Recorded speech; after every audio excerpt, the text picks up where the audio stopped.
الحمد لله وكفى وسلام على عباده الذين اصطفى خصوصا على أفضلهم وخاتم النبيين محمد الأمين وعلى آله وأصحابه أجمعين أما بعد أعوذ بالله من الشيطان الرجيم بسم الله الرحمن الرحيم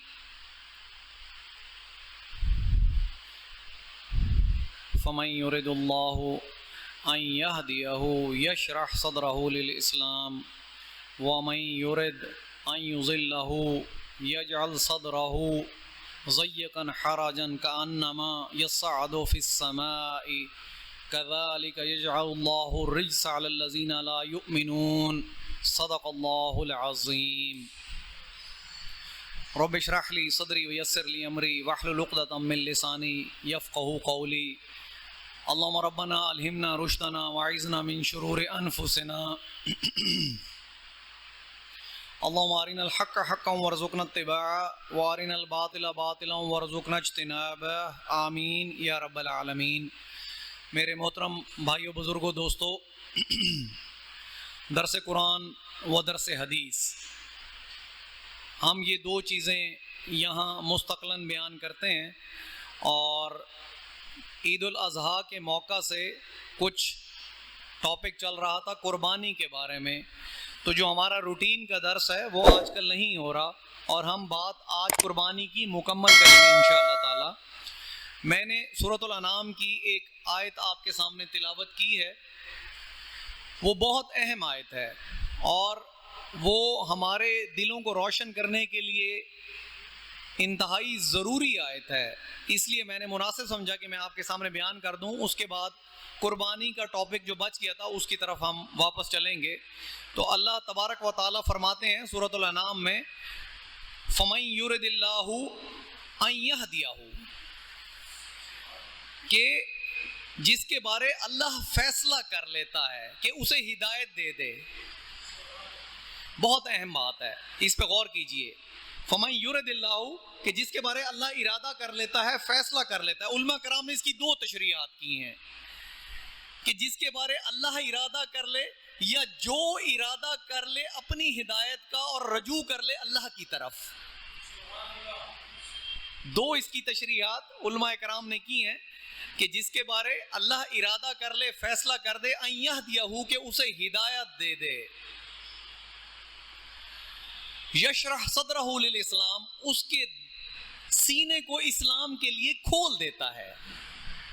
اللہ تبارک و تعالی جس کے بارے فیصلہ کر دے کہ اسے ہدایت دے دے، اسے ہدایت دینی ہے، تو اس کے سینے کو ہدایت کے لیے کھول دیتا ہے، اسلام کے لیے کھول دیتا ہے۔ یشرح صدرہ للاسلام، اس کے سینے کو اسلام کے لیے کھول دیتا ہے۔ تو میرے بھائیو، سینے کا اسلام کے لیے کھلنے کا کیا مطلب ہے؟ اس کا مطلب یہ ہے کہ اسے توفیق مل جاتی ہے، اسے ہدایت مل جاتی ہے اپنے رب کی طرف منیب بننے کی، رجوع کرنے کی۔ اس کے دل میں طلب جاگ اٹھتی ہے، وہ بھاگ بھاگ کر ایسی محفلوں میں جاتا ہے جہاں رب اور اس کے رسول کا ذکر ہوتا ہے۔ وہ بھاگ بھاگ کر ایسی محفلوں میں جاتا ہے جہاں قرآن پڑھا جاتا ہے، قرآن سیکھا جاتا ہے، قرآن کو سکھایا جاتا ہے۔ وہ قرآن کو سیکھنے کی اپنی حد الوسع کوشش کرتا ہے، پھر جتنا سیکھ لیتا ہے اس پر اپنا حد الوسع عمل کرنے کی کوشش کرتا ہے۔ یہ ہے سینے کا کھل جانا۔ ایک بات آپ کو ضمنی طور پر بتاتا چلوں کہ ہمارے لوگوں کے درمیان عبادت کا ایک جزوی تصور ہے کہ ہم اپنی زندگی سمجھتے ہیں کہ ہم نے 5 وقت کی نماز پڑھ لی پورے دن میں، کوشش کر کے جھوٹ نہیں بولا، غیبت بھی نہیں کی، اور رمضان کے روزے آئے تو رکھ لیے، زکوٰۃ بھی ادا کرتے ہیں، حج بھی ایک دفعہ استطاعت کے مطابق کر لیا، قربانی بھی کر لی، تو سمجھ لیا کہ ہم نے پورے اسلام کا حق ادا کر دیا۔ ایسا نہیں ہے۔ یا ایھا الذین آمنوا ادخلوا فی السلم کافہ، اے ایمان والو داخل ہو جاؤ اسلام میں پورے کے پورے۔ محمد رسول اللہ صلی اللہ علیہ وسلم جب تشریف لائے، جب آپ کی بعثت ہوئی، تو آپ تو پورے دین پر تھے نا، یہ تمام اراکین آپ تو ادا کرتے تھے، آپ کے صحابہ بھی ادا کرتے تھے، پھر کیا ضرورت تھی اتنی جنگوں کی، اتنے غزوات کی؟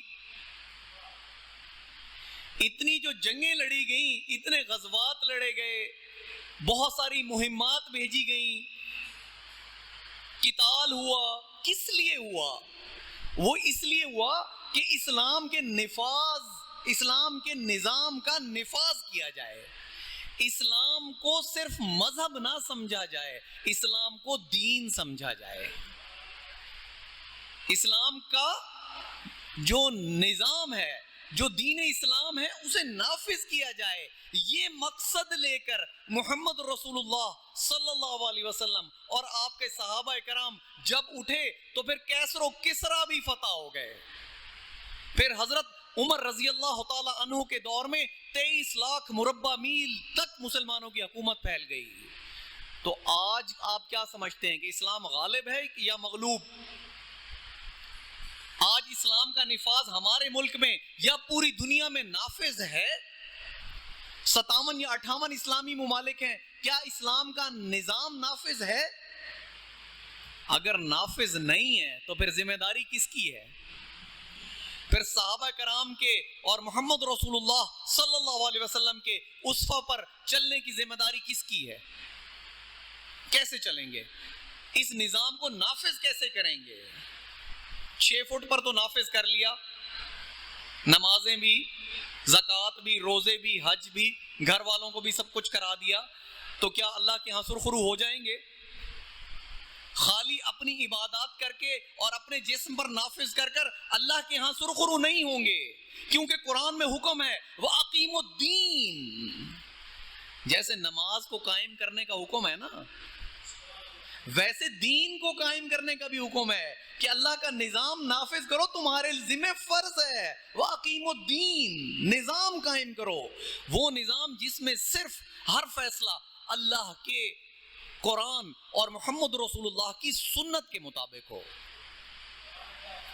تو آیت میں پڑھ رہا تھا کہ جسے اللہ تعالیٰ ارادہ کر لے کہ ہدایت دینی ہے، اس کا سینہ کھول دیتا ہے اسلام کے لیے، وہ خود پورے کا پورا خود بھی دین اسلام پر چلنے کی کوشش کرتا ہے اور اللہ کے دین کو نافذ کرنے کی بھی کوشش کرتا ہے، کیونکہ سب سے بڑی سنت تو جہاد ہے۔ آپ کو سامنے میں نے وہ آیت تو پڑھی تھی، قُلْ إِنْ كَانَ آبَاؤُكُمْ وَأَبْنَاؤُكُمْ وَإِخْوَانُكُمْ وَأَزْوَاجُكُمْ وَعَشِيرَتُكُمْ وَتِجَارَةٌ تَخْشَوْنَ كَسَادَهَا وَمَسَاكِنَ تَرْضَوْنَهَا أَحَبَّ إِلَيْكُمْ مِنَ اللَّهِ وَرَسُولِهِ وَجِهَادٍ فِي سَبِيلِهِ۔ یہ 8 محبتیں میں نے آپ کے سامنے بیان کی کہ لوگوں، اے محمد صلی اللہ علیہ وسلم، ان سے کہہ دیجئے اگر تمہارے باپ، تمہارے بیٹے، تمہارے بھائی، تمہاری بیویاں، تمہارے رشتہ دار، تمہاری تجارت جس میں تمہیں کساد کا ڈر رہتا ہے، اور تمہارے گھر جو تمہیں سکون بخشتے ہیں، ان کی محبت، اللہ کی محبت، اس کے رسول کی محبت اور اس کے راستے میں جہاد کی محبت سے بڑھ گئی، اگر یہ 8 محبتیں ان 3 محبتوں سے بڑھ گئیں، فَتَرَبَّصُوا، تو انتظار کرو، حَتَّى يَأْتِيَ اللَّهُ بِأَمْرِهِ، یہاں تک کہ اللہ تعالیٰ اپنا فیصلہ لے آئے، وَاللَّهُ لَا يَهْدِي قَوْمَ الْفَاسِقِينَ، اللہ تعالیٰ فاسقوں کو ہدایت نہیں دیتا۔ تو پھر کیا ثابت ہوا کہ سینے کا کھلنا جو ہے، ہدایت کا ملنا جو ہے، خالی عبادات نہیں، 6 گوشے پورے کرنے ہوں گے، عقائد بھی ٹھیک، عبادات بھی ٹھیک، رسومات بھی ٹھیک، معاشرت بھی ٹھیک، معیشت بھی ٹھیک، سیاست بھی ٹھیک۔ جب 6 گوشے ٹھیک کر لو گے انفرادی سطح پر، پھر اجتماعی کے لیے محنت کرنی پڑے گی، پھر اپنے ملک میں نافذ کرنے کی کوشش کرنی پڑے گی، پھر پوری دنیا کے اسلامی ممالک میں نافذ کرو گے، اور پھر پوری دنیا میں نافذ کرو گے۔ تو کیا ثابت ہوا؟ فَمَن يُرِدِ اللَّهُ أَن يَهْدِيَهُ يَشْرَحْ صَدْرَهُ لِلْإِسْلَامِ وَمَن يُرِدْ أَن يُضِلَّهُ يَجْعَلْ صَدْرَهُ ضَيِّقًا وَحَرَجًا كَأَنَّمَا يَصَّعَّدُ فِي السَّمَاءِ كَذَلِكَ يَجْعَلُ اللَّهُ الرِّجْزَ عَلَى الَّذِينَ لَا يُؤْمِنُونَ۔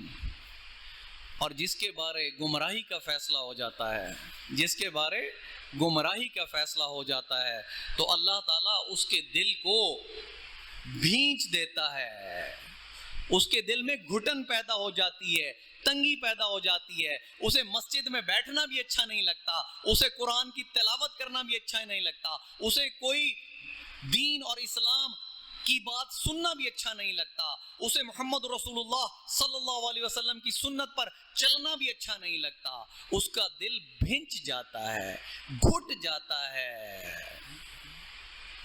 جس کے بارے گمراہی کا فیصلہ ہو گیا اس کا دل ایسے گھٹ رہا ہے، اللہ نے اس کی مثال بیان کی، کأنما یصعد فی السماء، اس کا دل ایسے گھٹتا ہے جیسے آسمان تک کی بلندی ہو اور اس پر وہ چڑھنا ہو۔ اس نے جب بلندی پر چڑھتے ہیں تو دل گھٹتا ہے نا، تو اللہ نے مثال کیا بیان کی کہ آسمان تک کی بلندی ہو اور اس پہ چڑھنا ہو، تو پھر اس کا دل اسلام پر عمل کرنے سے ایسے گھٹتا ہے جیسے آسمان پر چڑھنا مشکل ہے۔ تو دین اسلام پر چلنا بھی اس کے لیے ایسے مشکل ہو جاتا ہے جس کے بارے گمراہی کا فیصلہ ہو جاتا ہے۔ اور گمراہی کا فیصلہ کس کے بارے ہوتا ہے؟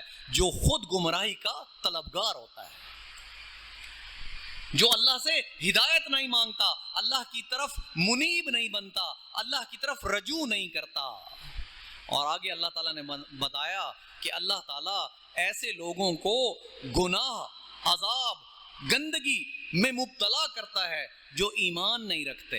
یہاں ایمان سے مطلب ہے جو اللہ کے حکم پر عمل نہیں کرتے۔ یہاں کفار سے مراد نہیں، یہاں ایمان سے مطلب یہ ہے کہ جو اللہ کے حکم پر عمل نہ کرے، اللہ تعالیٰ انہیں عذاب میں مبتلا کر دیتا ہے۔ تو میرے بھائیوں، یہ سورۃ انعام کی بہت اہم آیت تھی۔ آج میرا دل چاہا کہ میں آپ کے ساتھ یہ شیئر کر دوں، کیونکہ پڑھ کر خود بھی مجھے احساس ہوا کہ ہم کس جگہ پر کھڑے ہیں اور ہم نے کیا کیا حساب دینا ہے۔ قربانی کے بارے سن لیجئے، قل کہہ دیجئے اے محمد صلی اللہ علیہ وسلم، ان صلاتی و نسکی و محیای و مماتی للہ رب العالمین۔ کہہ دیجئے اے اللہ کے پیارے رسول صلی اللہ علیہ وسلم کہ بے شک میری نماز، میری قربانی، میرا جینا اور میرا مرنا اس رب کے لیے ہے جو تمام جہانوں کا رب ہے۔ تو میں نے بتایا تھا کہ قربانی جو ہے سنت ابراہیمی ہے، اور حضرت ابراہیم خلیل اللہ علیہ السلام جو اللہ کے انتہائی جو ہیں وہ اللہ کے قریب ہیں، اللہ کے نزدیک معتبر ہیں، اور اللہ کے پیارے اور جد امجد ہیں تمام انبیاء کے، ان کی قربانیوں کا سلسلہ بہت وسیع تھا۔ اللہ نے ان کی ایک ایک قربانی قرآن میں بیان کی کہ جب آگ کا الاؤ جلا دیا گیا اور ابراہیم خلیل اللہ کو اس آگ میں پھینکنے کا فیصلہ کر دیا گیا،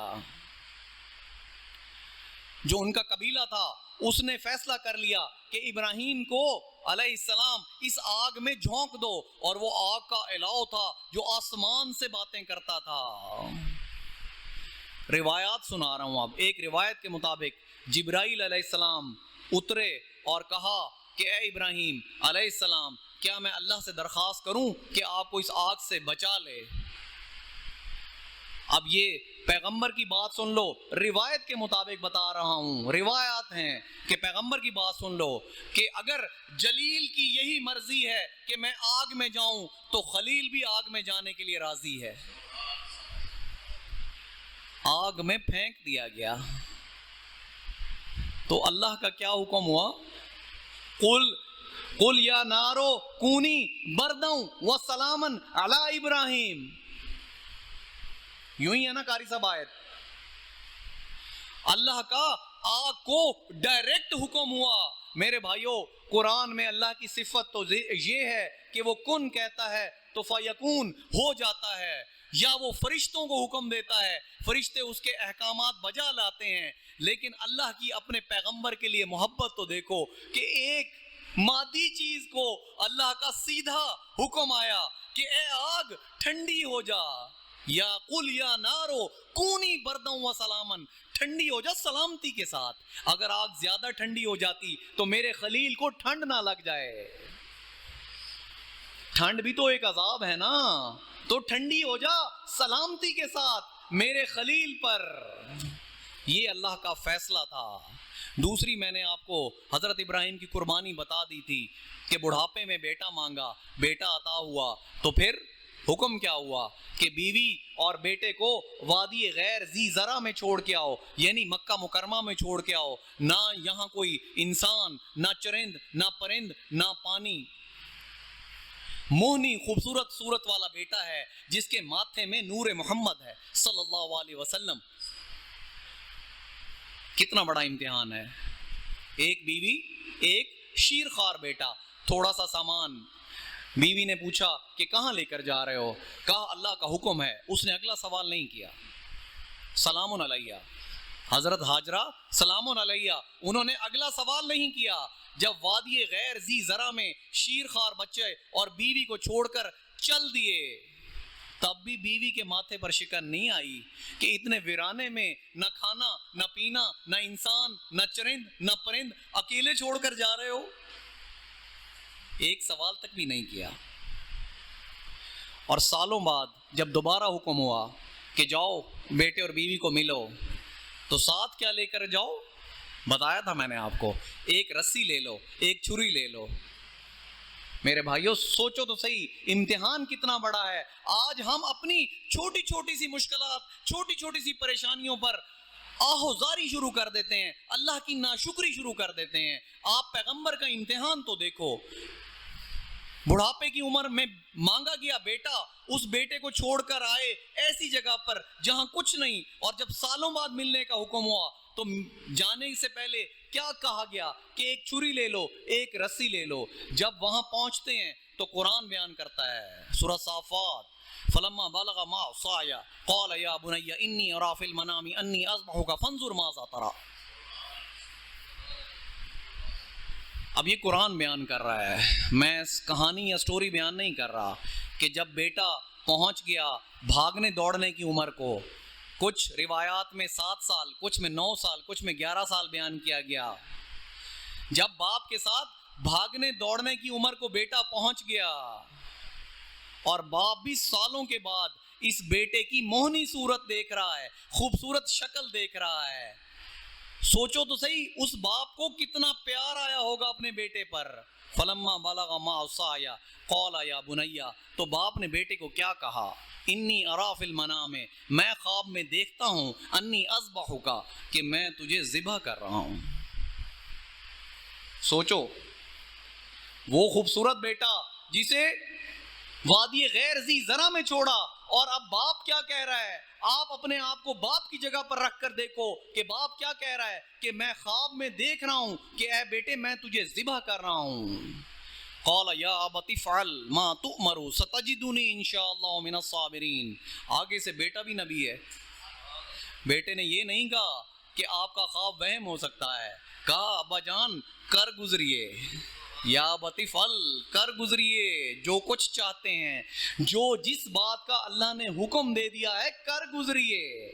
بیٹے نے نہ نہیں کی, کوئی عذر پیش نہیں کیا, کہا کہ کر گزریے جس بات کا حکم دیا گیا ہے. ستجدنی انشاءاللہ من الصابرین, آپ مجھے پائیں گے صبر کرنے والوں میں سے. حضرت اسماعیل کو لے کر حضرت ابراہیم چلتے ہیں. اب روایات پھر بیان کر رہا ہوں, جہاں روایت بیان کروں گا وہاں یہ بتاؤں گا کہ یہ روایات کے تحت ہے. روایات میں آتا ہے کہ شیطان حضرت ہاجرہ سلام علیہ کے پاس آتا ہے, کہا پوچھا کہ پتہ ہے تمہارا خامند بیٹے کو لے کر کہاں جا رہا ہے؟ کہا نہیں. کہا اسے ذبح کرنے کے لیے لے کے جا رہا ہے. آپ نے فرمایا کہ کیا ایسا ممکن ہے کہ ایک باپ اپنے بڑھاپے کی عمر میں بیٹا مانگے اور جب وہ بڑا ہو جائے, جوان ہونے کے قریب ہو, تو اسے ذبح کرنے کے لیے لے جائے؟ یہ کیسی تو باتیں کر رہا ہے؟ کہا یہ وہ سمجھتا ہے, اب شیطان کی چال دیکھو, وہ سمجھتا ہے کہ یہ اللہ کا حکم ہے. تو حضرت ہاجرہ سلام علیہ پہچان جاتی ہیں. کہا تو شیطان ہے, تو شیطان ہے. تو اگر ایسے 100 بیٹے بھی ہوں اور اللہ کا حکم ہو تو میں 100 کے 100 کو ذبح کرنے کے لیے بھیج دوں گی. پھر یہی شیطان حضرت اسماعیل علیہ السلام کے پاس آتا ہے, یہی سوال کرتا ہے, پتا ہے کہ تیرا باپ تجھے لے کر کہاں جا رہا ہے؟ کہا نہیں، کہا تجھے ذبح کرنے کے لیے لے کے جا رہا ہے۔ کہا کہ تو شیطان ہے، کہا کہ اگر مجھے 100 دفعہ بھی اللہ کی راہ میں ذبح ہونا پڑے تو میں ذبح ہونے کو تیار ہوں۔ پھر یہی شیطان حضرت ابراہیم کے پاس آتا ہے اور کہتا ہے کہ ہو سکتا ہے آپ کا خواب آپ کا وہم ہو، تو آپ کنکریاں اٹھاتے ہیں اور شیطان کو مارتے ہیں، 1 دفعہ نہیں 7 دفعہ مارتے ہیں۔ آج آپ کنکریاں کتنی دفعہ مارتے ہیں؟ کس کی سنت پر عمل کرتے ہیں؟ وقت مختصر ہے، واقعہ بہت طویل ہے، میں مختصر کر رہا ہوں اسے، آپ کو تفصیل سے نہیں بتا سکتا چونکہ وقت بہت قلیل ہے ہمارے پاس۔ تو قرآن کریم آگے کیا کہتا ہے؟ فلما اسلم وتلہ للجبین، پس جب دونوں راضی ہو گئے، باپ ذبح کرنے پر راضی ہو گیا، بیٹا ذبح ہونے پر راضی ہو گیا۔ فلما اسلم، جب دونوں راضی ہو گئے، باپ ذبح کرنے پر راضی ہو گیا، بیٹا ذبح ہونے پر راضی ہو گیا، وَتَلَّهُ لِلْجَبِينِ، اور لٹایا پیشانی کے بل۔ اب علماء کرام یہاں 2 باتیں بتاتے ہیں کہ پیشانی کے بل کیوں لٹایا؟ کہ حضرت ابراہیم نے یہ سوچا کہ شاید میرے دل میں چھری چلاتے وقت شفقت پدری نہ جاگ جائے اور اللہ کے حکم میں کوئی سرزش نہ ہو جائے، کوئی کوتاہی نہ ہو جائے، کوئی دیر نہ ہو جائے، تو بیٹے کی شکل ہی نظر نہ آئے۔ اب ایک روایت یہ کہتی ہے کہ حضرت اسماعیل نے کہا کہ ابا جان میری آنکھوں پر پٹی باندھ دیجئے تاکہ آپ کو میرا چہرہ، میرا دکھ نظر نہ آئے۔ آپ نے پٹی باندھ دی، پھر فرماتے ہیں کہ کھول دیجئے پٹی، اگر اللہ کا حکم ہے تو اللہ کے ہاں کہیں یہ شرمندگی نہ اٹھانی پڑے کہ پٹی بندھوا لی تھی پھر ذبح ہوا تھا، کھول دیجئے پٹی۔ یہ روایات سنا رہا ہوں آپ کو۔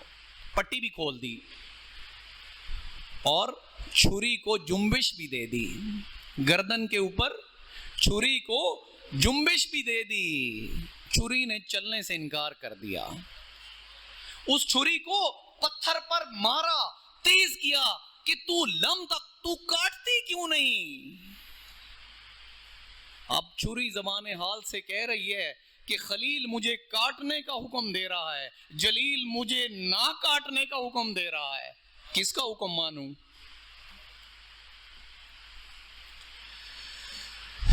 پھر وہ چھری چل گئی، چھری چل گئی۔ حضرت ابراہیم کو یہی محسوس ہوا کہ بیٹا ذبح ہو گیا ہے۔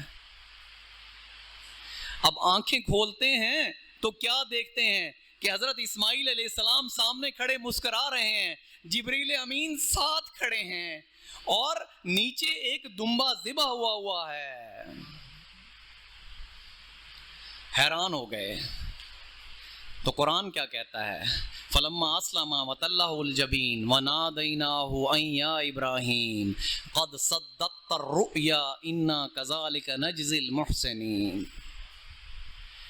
اب سمجھ تو جاتے کہ جبرائیل امین بھی آئے ہوئے ہیں، دمبا بھی ذبح ہوا ہے، اس کے باوجود اس قربانی کا مرتبہ اور مقام اتنا بلند تھا کہ ڈائریکٹ صدا آ رہی ہے کہ ہم نے پکارا ابراہیم کو، اے ابراہیم تو نے سچ کر دکھایا اپنا خواب، اور اسی طرح ہم اپنے بندوں کو احسان کرنے والوں میں شامل کر دیتے ہیں، احسان کرنے والوں کا بدلہ دیتے ہیں۔ اِنَّا كَذَلِكَ نَجْزِي الْمُحْسِنِينَ، ہم بدلہ دیتے ہیں احسان کرنے والوں کو۔ سمجھ تو جاتے نا، جبرائیل امین کھڑے تھے، سامنے بیٹا مسکرا رہا تھا، دمبا ذبح ہوا تھا، لیکن اللہ کی سیدھی ڈائریکٹ صدا بھی آتی ہے، وَنَادَيْنَاهُ أَن يَا إِبْرَاهِيمُ، اور ہم نے پکارا ہے ابراہیم، قد صدقت الرؤیا، تو نے اپنے خواب کو سچا کر دکھایا۔ آگے اللہ تعالیٰ کیا فرما رہے ہیں؟ وَإِنَّ هَذَا لَهُوَ الْبَلَاءُ الْمُبِينُ، اور اس میں تو بہت بڑی آزمائش تھی۔ یہ رب کریم فرما رہے ہیں کہ اس واقعے میں تو ابراہیم کے لیے بہت بڑی آزمائش تھی۔ یہ واقعہ آگے جاری ہے، وقت کم ہے، پورا بیان نہ کر سکوں گا۔